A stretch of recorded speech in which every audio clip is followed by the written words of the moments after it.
if you heard just now, after they lit the candles, it's a common custom to sing the song Ma'oz Tzur Yeshuati.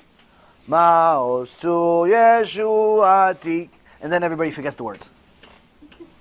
Everybody knows the first verse. After that, na na na na na na na na.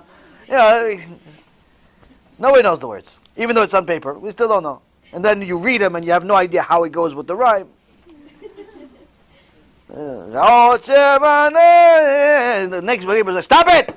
Stop it! Stop it with these songs already. The Jewish name becomes anti-Semite after they hear you sing. Now this song, by the way, many Chachamim say, who wrote it? Mordechai. Mordechai wrote it. Ma'oz Tzur, this is divided into 6 paragraphs. And the first letter of each one of the paragraphs, the first 5 of them, is spells the Mem Resh Dalet Chaf Yud, Mordechai. And then the last paragraph, if you take the first letter of the first 3 words, says Chazak, Mordechai Chazak. So many say that Ma'oz Tzur was written by Mordechai. Some say somebody else wrote it, but the point is that we see there's a connection. Now, in this Ma'oz Tzur, it talks about different aspects of Chanukah, but in the 5th paragraph, he says that the Yevanim, the Greeks, nikbetzu al hazay bimei choshmanaim upartzu chomot migdalei betimu kol hashmanim, that the Greeks came in at the time of the Chashmonaim and they broke the barriers between the Jews and the Greeks and made us all tameh, made everything tameh. So what are these barriers really? At the time of the Bet HaMikdash,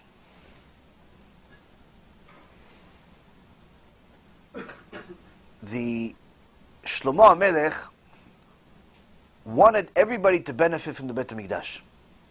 And he prayed to Hashem that even if a goy comes to the Bet HaMikdash to bring him a sacrifice, to answer his prayer and fulfill his prayer. In fact, the entire holiday of Sukkot was a time where we would bring sacrifices for the 70 nations. So much so was the benefit of the Bet HaMikdash for the nations, that had they known how much of a benefit the Bet HaMikdash is for them, for the Goyim, they would have actually sent all of their armies to defend the Bet HaMikdash. Because all of their blessings were coming due to the Bet HaMikdash. When they destroyed the Bet HaMikdash, they were destroying their own bracha. But Shlomo HaMelech prayed to HaKadosh Baruch Hu to answer the Goy's prayer.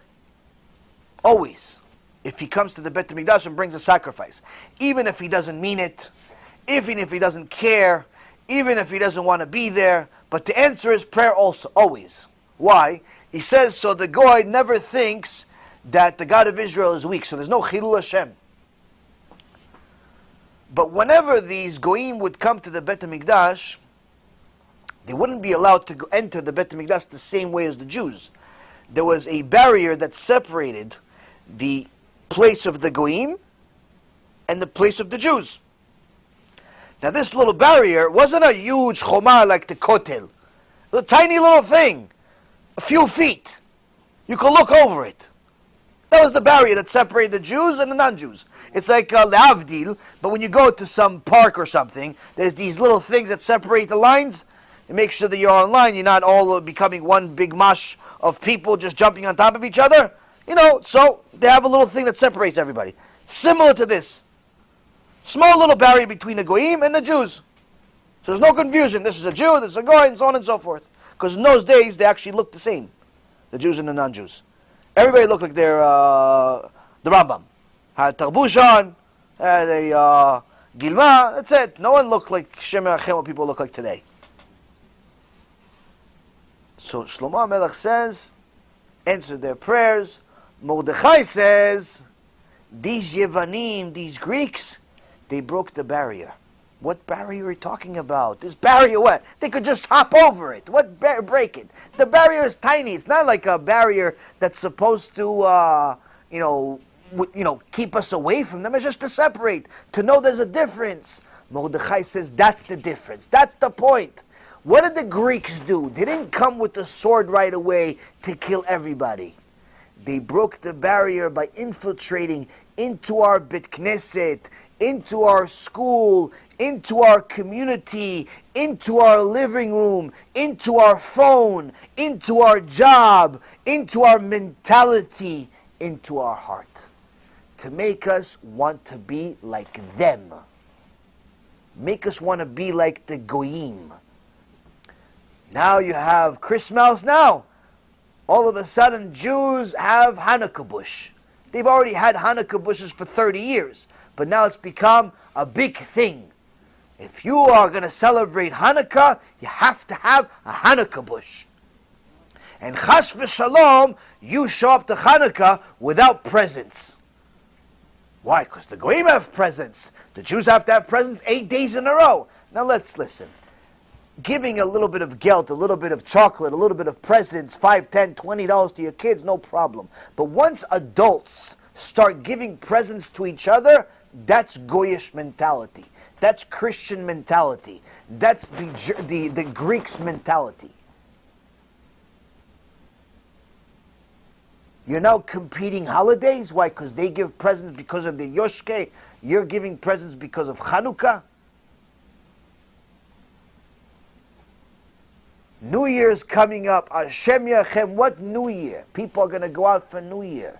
People are going to go to make all types of sins on New Year. Does anybody even spend a little bit of time learning what they actually did on New Year? What Sylvester Rasha did to Am Yisrael on New Year? The whole holiday of New Year was based on slaughtering Jews. That's what they did historically on New Year. It was a day they would slaughter Jews in the streets. Burn their stores, burn them with it. That's New Year. No, but they're going to go celebrate it now. They're going to go and have l'chaim at 12 o'clock at night. Their grandparents died cold blood in the middle of the street just because they were Jewish, but they're saying l'chaim. No, I'm going to stay up all night. The shiur's too late though. I can't go to the shiur. But I'm going to stay up all night. That means that the Greek mentality, it's not them killing us with the sword, with the gun, with anti-Semitism. Opposite. It's already in our mind. It's in our heart. We want to be goyim. Hashem yachem alenu. We are meant to be a light unto the nations, not to follow their misguided practices. Remember, every Jew has to remember that he's a Jew and she's a Jew. We don't celebrate non-Jewish holidays, even if they seem harmless. It's a zilzul, disrespect to the Torah, and could lead to Chilul Hashem, desecration of God's name. Stick to our holy Torah and our own holidays. That's the path of a true Jew.